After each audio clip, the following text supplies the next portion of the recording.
We promise it's worth the wait. Thank you all for sticking around. Before we get to our final panel of the day, I just want to thank you all for being here, for being part of these insightful conversations, for taking part in the polling. Your voice is so important. Thank you to all of our speakers.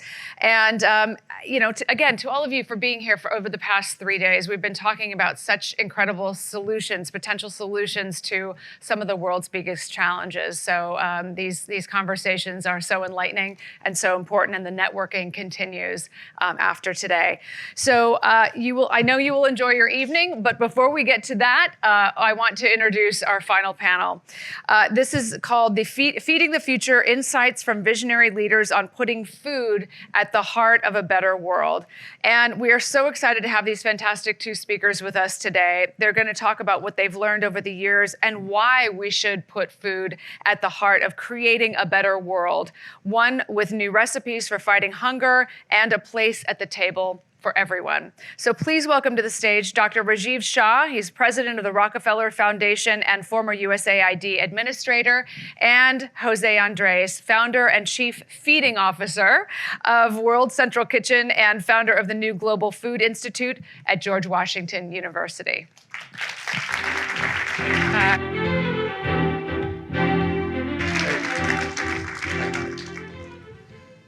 Hello, everybody.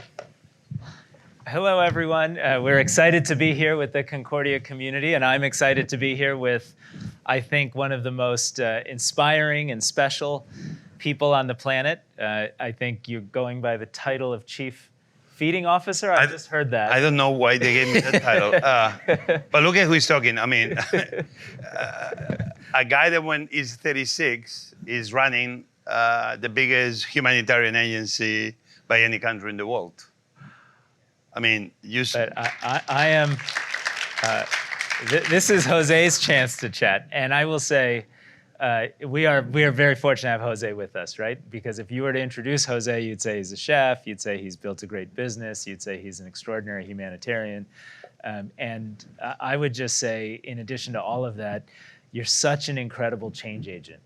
Because José, you've been willing to look at a system, a big humanitarian one, and admit that it was broken and be courageous in creating new models to drive change. So kudos to you, and thank you for being here.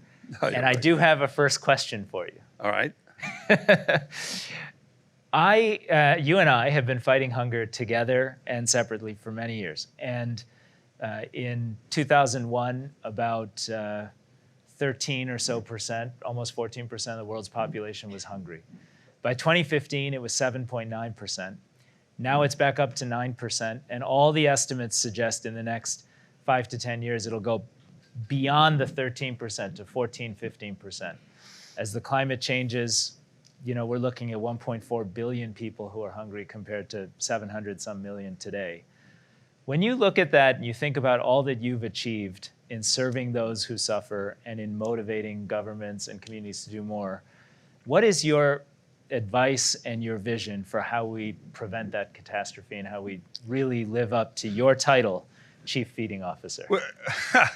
Well, when you put all these numbers in the table, really, it's like not to be very optimistic about the future, right?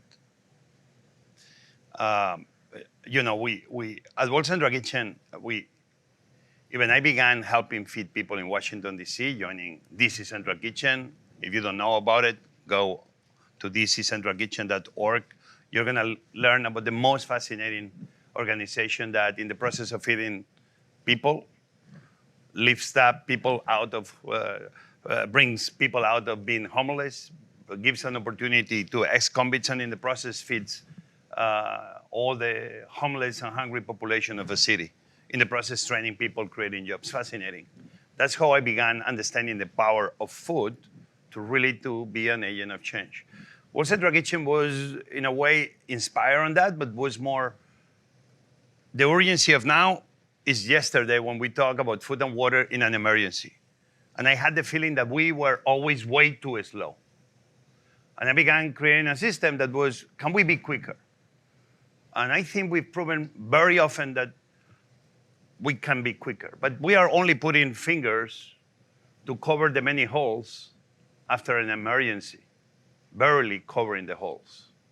It's good, makes you feel good. But what makes you is understand really the complexities of the system. And so the challenge here is this one. And this is the question we all need to be asking in weeks like this one in New York at the UN summit. If we keep saying that there's enough food to feed humanity, why we keep having hungry people in the world? And why we keep throwing money at the problem? And why we keep having forever an increase. I just came from a refugee gathering, and why we keep seems having more and more refugees every single day. Where is all this extra food going? But then it's another question I'm asking all of you. Right now we have extra food to feed the world, and we're doing a very poor job feeding everybody. But imagine if one day we wake up in the morning and there is no more extra food to feed everybody. The humanitarian hunger catastrophe will increase tenfold, and governments will be ill-prepared to solve the problem of refugees knocking on their doors with mothers and children that are hungry, saying, I only want to feed my children. So what we have to do, we need to be asking ourselves one question, and this is a fair question to the UN. If I write the UN tomorrow, because I have all the money in the world, a blank check to end hunger in the next year, is UN with their different agencies capable to make it happen? And I have plenty of friends in the UN, and I know they're all good people. But is that agency, that organization, able to solve something so simple as let's feed everybody? Because what I'm afraid is that actually we don't have a written plan.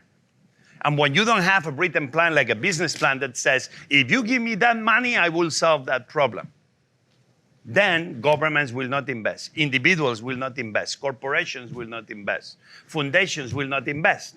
And then we'll all keep giving speeches about how do we want to solve the problems of the world, but without actually having a real plan to do it. But can be done. How? Let's make sure that we make universal, mandatory school lunch in every single country, in America and in the poorest countries. And let's make sure that the countries put the funds to make it happen. If you start doing this, all of a sudden you start minimizing many of the refugee crises we are facing. You start solving some of the issues we're facing. But we need to be bold. We need to claim big ideas, but we need to put the dollars behind those ideas. Why we are not going to achieve any? And I'm an optimist of the 17 goals of the 2030 by UN. Because this was a lot of big plans without any money behind supporting any real achievement on any of those ideas. I want to open a restaurant, but I don't have money to open the restaurant. How the fuck you think I'm going to open the restaurant? We need to have a bigger mentality in the sense of private sector.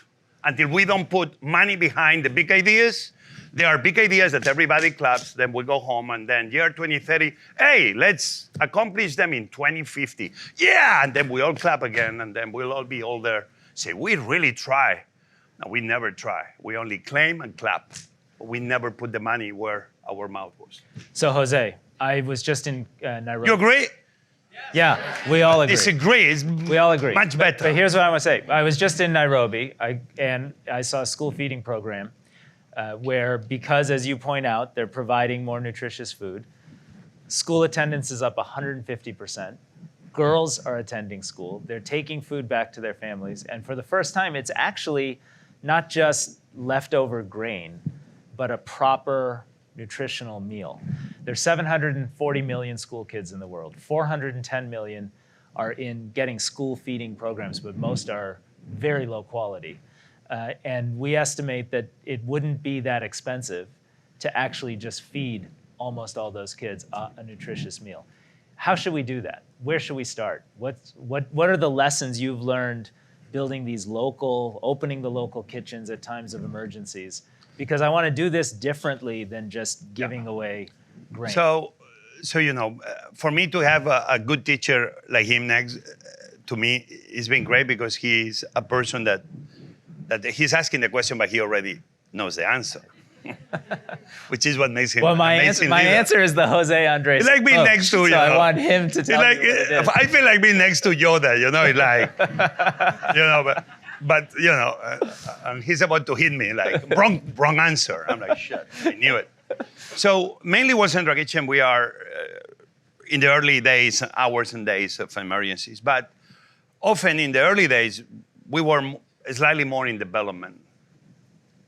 And one of the happiest moments in my life was a place called Fomberet, very close to the border with Dominican Republic. One of the first places I visited outside Port-au-Prince in Haiti. Roads that are impossible. The day that rains, forget it. But where people live that are just amazing. And we were able to go to this community outside Fomberet, which was a little town with something like looked like a church and a building that looked like a building, and where was a school that the kitchen was just a table with no kitchen. And we were able to do a very good investment there, where a Spanish NGO built the school, put it up to standards, and roof, and a place that really you can call a happy school. And we built across the school what was the kitchen and the place that the students will not only have lunch, but the communities will gather in rainy days or used to celebrate or used to. And we began doing a school feeding. And for me, was fascinating to see because all of a sudden, young girls that were not going to school began coming to school. We were able to employ 5, 6, 7, 8 local women that were getting a salary. We began buying whatever the local farmers were able to produce, because why to bring the food from anywhere else if everybody around is working in farming? And I began seeing the change that did, because this was not just $1 thrown at the problem, meaning let's feed the children, whatever leftover cereal comes from the rich countries, that often is what happens, but let's do this dollar to feed the children, but employ people, support the local economy and some farmers, giving them pride, giving them dignity. They don't want our pity, they want our respect. All of a sudden, that dollar is channeling in a trickle-down economy through the entire super poor community, that they see a $10 bill and it's like, and this is a very smart way to do it. Because actually, it's a good way not just to solve the problems of hunger, but in the process of reinvesting in making sure those economies grow in the process of feeding the children. So it's like a Trojan horse, not just to feed children, but it's a Trojan horse to those very rural, poor communities to give them a chance to create an economy where the school is one of the cornerstones, school feeding is one of the cornerstones of making that community raise from total poverty. This is some of the ideas we need to be putting in place. Big problems have simple solutions, but those things we know they work. It's not what we did, it's what you saw in Nairobi, and it's other communities. But we need to make sure that the ideas that work are adapted to different parts of the world, especially in the super poor areas, that every dollar you're multiplying it by 100. And that's why those investments are smart investments. So that's the Jose Andres plan. And it is different, actually, from the way the global humanitarian system has tried to feed children for decades. It's not just handing out food from abroad, it's building a local economy. And you've done so much work in so many different settings. One of the things I'm curious about is when you do that work, do you also see the local farmers changing the way they make their investments, do their practices? Like, is it an important part of their business, their vision of what they're doing, and their hopes for what they can achieve? It is in the sense that creates community. I mean, we are talking, and probably many of you that are part of these, you've been in those communities. I've been in many of those communities through my lifetime. But that I've been to them doesn't mean you understand everything and you see everything. When they say the typical mentality of the white man going somewhere and telling people, I have the solution to your problems. Yes, it is. We work that way. We must be going to these communities and shut up and listen. Even I don't shut up now. As you see, I'm highly opinionated. But when we are in those places, you need to listen. You need to sense it. You need to see what really people feel they need. On the farming front, one of the stories that I do believe we need to spend more time, how we went on a country like Venezuela, that was a country that was exporting food to the rest of the world, and became a country that all of a sudden had to import food. All of a sudden was this company that they were in every little community. Imagine like an IKEA for farmers. Not a fancy IKEA, but a poor IKEA, but an IKEA that had seeds and tools, basic tools, but tools. And they will even give little loans if the farmers didn't have the money. And will give training on know-how about the soil, about the pH, about do you need fertilizers, imagine that part of feeding the world is used not to keep throwing them the crumbs of all the rich countries, that we don't give money very often used to make those poor countries richer. When they are hungry, we send them our extra food for free, that yes, they eat today, but we keep making all their farming population poorer and poorer because nobody is buying from them, and therefore it's just killing the market. But all of a sudden, the way to do it is stop sending food, but let's start sharing know-how. And start creating these systems of these farming IKEAs like for the poor world, where actually you start sharing know-how. People have access to the seeds. People have access to tools. People have access to loans. All of a sudden, a small farm plot after farm plot, those poor communities, they are creating an economy in its own that they can start selling to other places, bringing money into the poorer economies. This is the issue. To be poor is expensive. We need to end the situation where the poor people sometimes pay more for rice than the people with more money pay in their own supermarkets. So we need to help make sure that poor people can live within their means, and this can be done with smarter investments in giving them really a push in the back, blowing behind their cells so they can move forward.